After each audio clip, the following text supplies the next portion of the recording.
The number you have dialed is not in service at this time.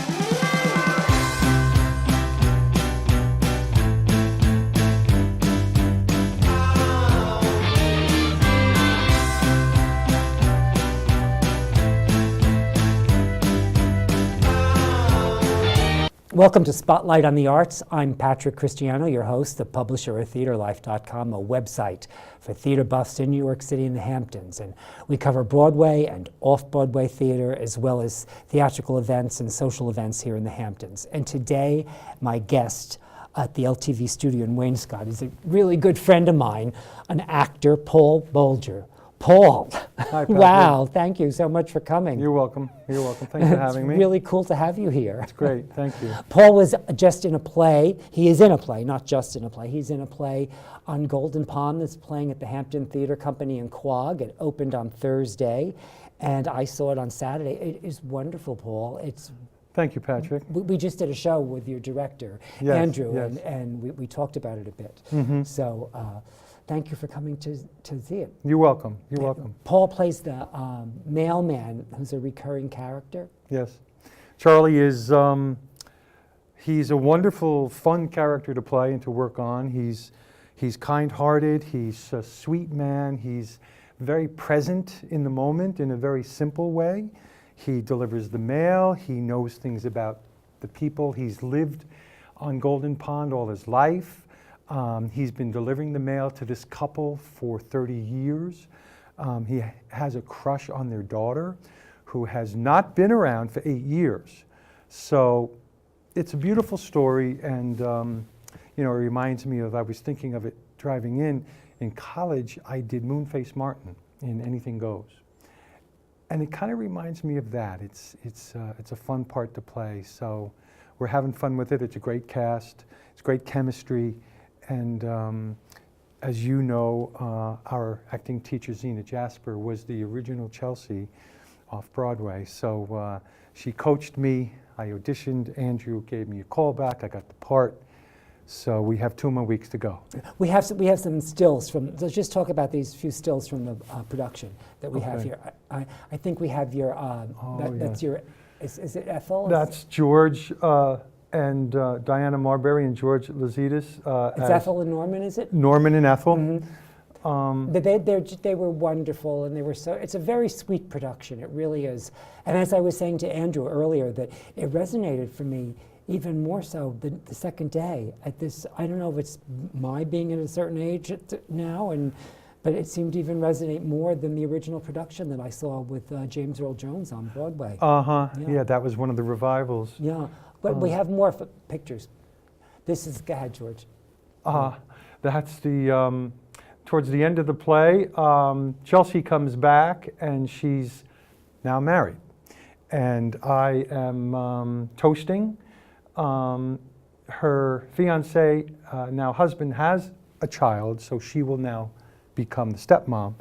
And she and her mom and I are toasting, and I'm kind of reminiscing about what it was like in the earlier days. She was at a camp, and I used to deliver the mail to the camp. So those two monologues are really beautiful to work on and to share. Oh God, that's Norman. Have you seen these stills before? No, no. That's my God, I could tell you hadn't. Norman and Ethel and I, as the mailman, we're kind of gossiping about the mail, and George playing Norman is he's a bit of an ornery character, and we're kind of having a bit of fun there, I guess. The character of the mailman, interestingly, the way Ernest Thompson wrote it, is he laughs a lot. And it's kind of a quirky laugh. It's kind of a personality trait that is endearing. You can take the picture down while Paul's, yeah, go ahead. It's kind of endearing to him. So, is it a nervous twitch? Does he get a kick out of himself? Does he really think these things are funny? I think it's a combination of all. Maybe he just likes laughing. I didn't say this to Andrew, but a part of the play is the sound of the loons the birds. Yeah, I remember. The mating. And I was thinking of Ellen Terry, who wrote about acting and using your imagination, The Three Eyes. I thought, if he grew up here when he was 2, 3, 4, 5, 6, maybe the sound of the loons had an effect on him. And he somehow wanted to copy them as a kid. I mean, I don't know. It's just possibility of this laugh. And so we worked on it, and it's challenging but fun to do because, who doesn't like laughing? I mean, some people don't, but I don't know anybody that doesn't. Right. I mean, I don't want to know anybody that doesn't like to laugh. Let's put it like that. Right. Do we have more pictures? There's some more pictures of. I love this moment. This is a wonderful moment in the play. Well, Andrew said, when you come in, that's towards the end, and I'm finding out that she's married. I discover her. So he said, every night, try and come up with something physical that maybe you guys did when you were younger as teenagers. So every night I try and do a different physical. And this night, we had our hands up. You do a different physical thing every night? It's very simple. It couldn't be. It's basically the same motion, but a little. Well, sometimes I do this, sometimes I do this. It's all. You do different things. Yeah, I mean, something simple. So that was the one that Barry captured, I guess, and that's a fun shot. Was that the last picture from the thing? I think that was the last picture we have from. So the On Golden Pond plays at the Hampton Theater Company in Quogue, and it's Hampton Theater with an RE.org for tickets, and it's through January 27th, correct? Yes. And so you go see Paul. He's wonderful, and this production is really, really sweet. Thank you, Patrick. Before we were talking about how interesting it was how you got the part. Right. But you came. You've done so many things in the years since I've known you. We go back to like around 2000, right? Yes. That we met in Zena's acting class and worked on scenes and we did two plays together. Yeah, but first I wanted to. We'll talk about that. But first I want to talk about. How you came to work with the Hampton Theater Company. Okay. Because it ultimately led to this. That's right. And you've done many parts there. That's right. Well, this is my fourth show. I lost 111 pounds in 1997 at the Bayshore Y. My brother Peter ran a race in New York. What year was that? 1997. It was before I met you, you lost it. I was 183 pounds. I got to 100, I was 300. So Peter says to me... I never knew this fact. Oh, really? Peter says to me, next year you're... And then you share it on television, too. Wow. Peter says, next year you're running with me. So I thought, fat chance. So with Zena's help, my mother's help, my brother's help, financially, I joined the Bayshore Y. I worked out 6 days a week, and 13 months later, I ran that race with him, God's Love We Deliver in New York. And how long a race? Oh, they had several races. It was like a 5-mile race. Oh, but still, it's a 5-mile race. Yeah, 5K, I guess. I was working on Mitch, and I was working on Lenny in Zena's class, and someone in class said to me, they're doing Streetcar out at the Hampton Theater Company. So I went out and auditioned for Sarah Honeywell and Jimmy Ewing, and I didn't get the part. And you auditioned for Mitch? Correct. Mm-hmm. And your Mitch is wonderful, too. Well, thank you. I just saw the actress the other night who played Blanche, Jane, one of the Janes. And I saw the production. It was wonderful. But you didn't get the part. I didn't get the part, but I went to see it with my mom. A few years later, I auditioned for Of Mice and Men. I was working on Lenny in class. Didn't get the part, but I got probably the nicest rejection phone call you could ever get. Sarah Honeywell called me up and said, I have good news and bad news. The good news is you were great. The bad news is someone else was just as great. He's 6'5". We've used him before. We want to use him, but please, keep in touch. So I took my mom to see that production, and it was really good. And Eddie has played it in several theaters. He's, perfect for the role. So 0 for 2, but about a year or two later, they're very proactive, and they're very, they sent me the auditions for the upcoming season. And one of them was for Summer and Smoke, and I thought, there's nothing here for me. So I did not come out and audition. But a week later, I get a phone call. Hi, Paul, Sarah Honeywell. We're having trouble casting this one small role of Roger. We'd like to offer you the part. So she said, read the play, let me know. So I talked to Zena, and she said, of course you'll do it. Of course you'll do it. So I did Summer and Smoke. And then years later... And I saw that, if you remember. Oh, right. We won't talk about that. I remember that, yes. Well, you know, everybody has their... Yes. So I guess maybe 6 or 7 years later, they were celebrating their 25th year, and I came out and auditioned for Picnic. And George, who is playing Norman, was a new member of the board and the theater company, and he directed at Ward Melville for 33 years, or so thereabouts, theater. So he directed Picnic and cast me as Howard. And then... You auditioned for this one. I auditioned for Picnic, yes. This time they asked you to audition. That's right. So myself and Frances Sherman, she played the girlfriend. And then a few months later, at the end of that season, I auditioned for Bedroom Farce, and I got the part of Nick, who is in bed all night with a bad back. So that was like 7 or 8 years ago. So it seems like every 6 or 7 years, I'll come out and audition. And I called Zena because I saw that they were doing On Golden Pond. And I knew that she was in the original production. Mm-hmm. And I said, is there a part in that for me? And she said, I think there is. And I got the play, of course, and read it. And I had seen the movie many years ago. And I thought, boy, this is a great part. And it's a perfect part for you. It really is. Thanks, it's a Patrick. really cool part. So we worked on it, and I auditioned, and Andrew called me back and then offered me the part. So, I was reminded of Seinfeld on Carson once, and Carson's like, what's the trick? And Seinfeld was like, you gotta hang. You gotta hang.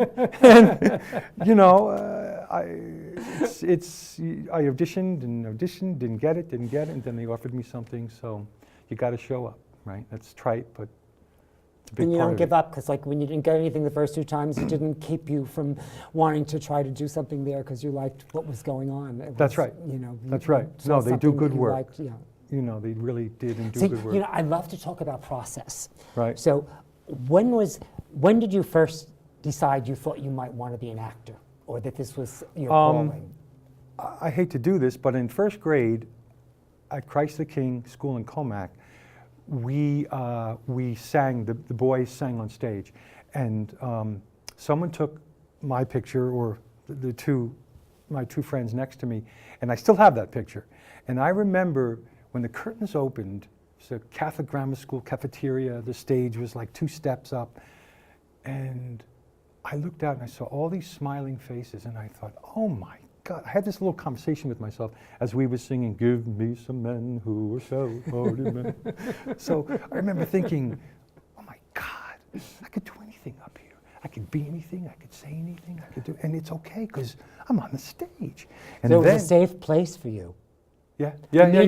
At 1 year old, you felt safe on stage. At 5 or 6, yeah. And I also... I'm in first grade. This one, right? Yeah, first grade.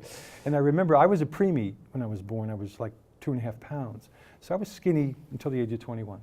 And I remember thinking in that moment, they can't judge me.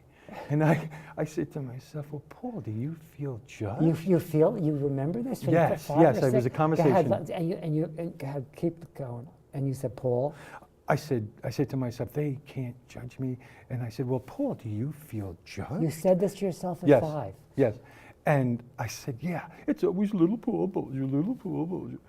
And I thought, this is probably the safest place I've ever been. And oddly enough, I didn't do theater again until high school, till my junior year. I'm the 4th of 5, and we all did theater in high school. My sister Mary, Peggy, John. So why do you think that happened? You didn't, you found it? Sports. Oh, you played sports instead? Yeah. Were you pushed into sports, though? Or did you choose them? I love sports. I was sports and baseball and theater were... Did sports feel safe?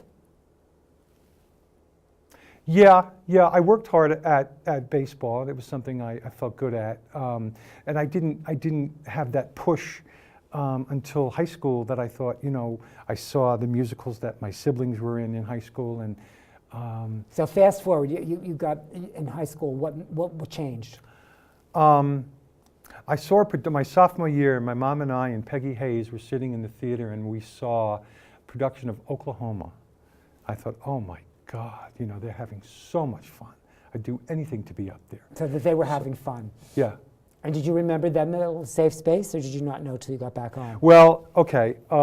So junior year, I auditioned, and Charlie Clute, our director, cast me as a trench coat. I was one of the 4 trench coats in Babes in Arms. Senior year, I got a lead in the musical Bells Are Ringing, and he said to me, I want you to come early today. There's something you're not getting. I said, okay. So we were rehearsing, and it was a very simple thing that Jeff Moss, the character, wasn't getting. And as I was running off stage and getting what the character wasn't getting, Paul got, oh my God, I was brought back to that moment in first grade, and I thought, this is really where I belong. This is really where I want to be. So you had forgotten that it was safe. Maybe. Mm-hmm. Maybe. It sounds like it. Yeah. Uh-huh. And then, the rest is history. I mean, I did theater in 2 different colleges, and was introduced to my mentor at Manhattan College, who started a theater company, Raymond Marciniak, and I joined his theater group, and he passed after 10 years, and then I found Xena. So you were with their group until he passed, is that right? Yes. Yeah, he directed 60 plays in London and New York from 1980 to 1990. What was the company again? The Manhattan Ensemble. Oh, yes. We did a lot of avant-garde work. Yeah, I know who they are. And we disbanded when he died because there was just no way someone could take over the reins. But and then you came to Xena's class where I met you, and we did a production of Pincher Williams, and you were in 27 Wagons Full of Cotton, right, playing a sadistic Jake who... that film was made to Baby Doll eventually. Right, with Carl Malden, and yeah. And you were wonderful in those, Patrick. You were doing them in class, and Xena said, produce them, I'll direct you. And you did. Well, it didn't exactly happen like that. Okay. But what happened was that after I did Silva one time, she told me that it was the part that was very right for me. And I'd never thought of it being right for me. And I thought, gee, it's a part that's very right for me. Maybe we should do this. And it morphed into 2 things, and I asked her. But it happened. It's wonderful. It was a wonderful, I performed a production company out of that. Silver Roads, that's right. Yeah, that's right. We actually did other plays, and they produced, my one-man show that I did here at Guildhall, My Lessons from Dogs. But I want to talk about you, not about me so much. And we're getting short on time. And I have a couple of pictures of things. Can we have those 2 pictures now? There's a picture. This is something you just did, a feature film?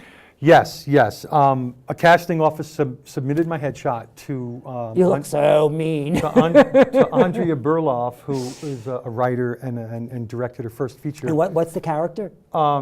I don't think I have a name. I am the featured Irish dump truck driver. Oh, it's payback time. That's what I was told. Okay. And I read the Westies. And you're going to do in the preparation. Payback? This is about the wives of the men who were in prison during maybe the 70s and 80s, and they ran the Irish Mafia in Hell's Kitchen.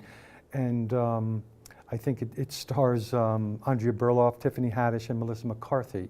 Oh. So 3 really wonderful actresses. Cool. But this hasn't even come out yet. No, it's going to premiere, I think, in September. Do you know the name of it? Can you say the name or not?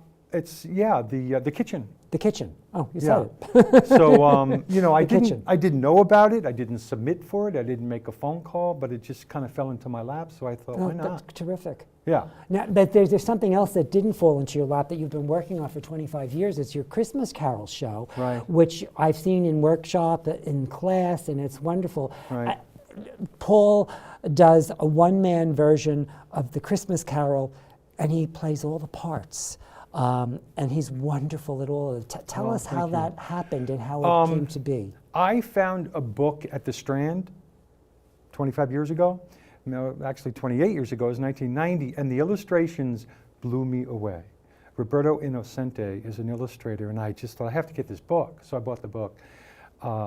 Wanted to give it as a gift, but everyone was accounted for that year, so it stayed in my mom's library. And I started to read. It began as Reader's Theater, and I started to read the characters, working on the voices based on the illustrations. And I would send it to my nieces and nephews every Christmas. And after about 3 years in class, Xena said, does anybody have anything? There's time. Does anybody want to work on anything? There's time. So I got up and I did about 10 minutes. And she said, Paul, you bring this in anytime you want. It doesn't have to be Christmas. And Diane, our dear friend, Diane Grotke, who has passed, who did your plays, was a teacher, and she said, come to my school. So that didn't work out, but I went up to Vermont. So you were going to come to her school and just do productions there? Is that how that and was do gonna the happen? one-man show. At her school? For her class. Mm-hmm. But something happens, it didn't work out, so I went up to Vermont and did it for some third graders there. And then I did it for some fifth graders here in Long Island. An old school friend, Danny Hunter, was a fifth grade teacher and principal. I did it for his school. And then I did it for St. Ephraim's in Brooklyn, the 6th, 7th, and 8th graders. And then a friend of my younger brother's said, you have to audition for the Nassau County Library. So I did, and Roseanne Dorfman, who's the president of Nassau County Library, said, come to my library. So I did it at the West Hempstead Library. And I do it for special needs groups. I volunteer with HEC, Handicapped Encounters Christ. I did it at their Christmas party. Actually, Patrick, I did it at their Christmas party 2 years ago at Christ the King, which was the same stage that the first grade moment happened. So 50 years later, I was on the same stage as, when that moment happened. How did that feel? That hit me. That felt, it was kind of daunting, but Daunting in what way? Well, 50 years. 50 Well, you years mean have passed. because you felt aged? What was it? Just the passage of time. Okay, so go ahead. There's a wonderful quote. The ensemble, we did Lucky Pear by Strindberg, and in it, Pear says, life is a whisper. And I thought, life is a whisper. It can go like that. So I did it for HEC, and then I did it for... I don't mean to interrupt you, but I got some of those feelings from On Golden Pond. On the second day after seeing it, I keep thinking of that because they're in their moment. I'm like, oh my, Right. it goes fast. It really does go fast, doesn't it? Zena said the same thing. I mean, she came the other night and she said she played Chelsea 40 years ago. Is that 1975? 1978. Oh, 78. And now she's going to be... Yeah. Yeah, right. So it just, and then I don't know how much time we have, but I'd love to share a quote by Ibsen, Yeah. if we can. It's it's on the list that I gave you, the pink sheet. You know it'll hit? Yeah. Zena gave this to us years ago, and Ibsen wrote about actors, because I think he acted in his early life, that some say that the art of the theater, born for and bound to the moment, must, like a soap bubble, dazzle, then burst to leave no trace. Free yourself from this dark thought.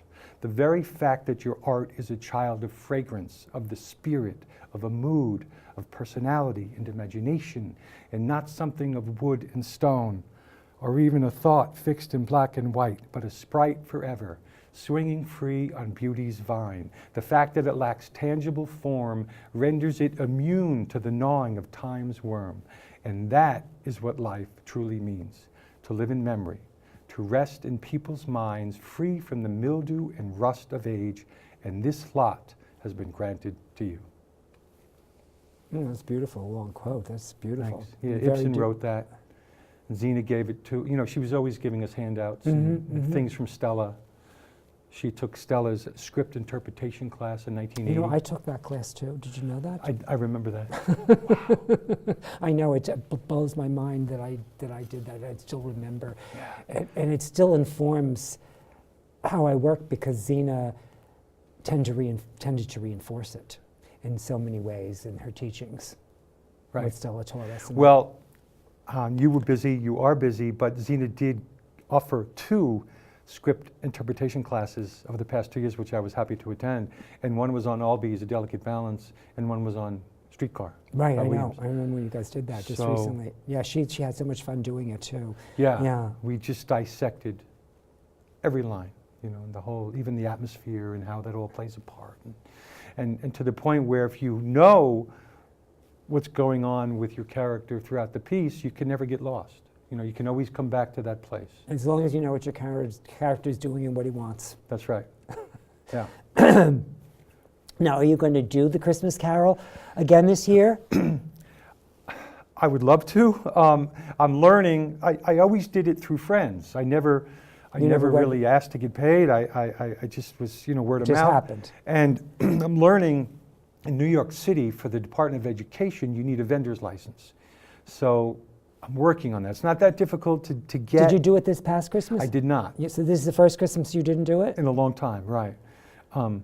So you have to do it again then. So whatever the process is that you have to go through to do it. Yeah, If you get thank vendor's you. license, whatever that may be. Yeah. You have to. And It's too special. Well, Paul. thank you, Patrick. Yeah, Dickens wrote 5 chapters, and when he came to the U.S. twice, he would read it, and the first time they said, look, you got to cut this, because it was like 3 hours.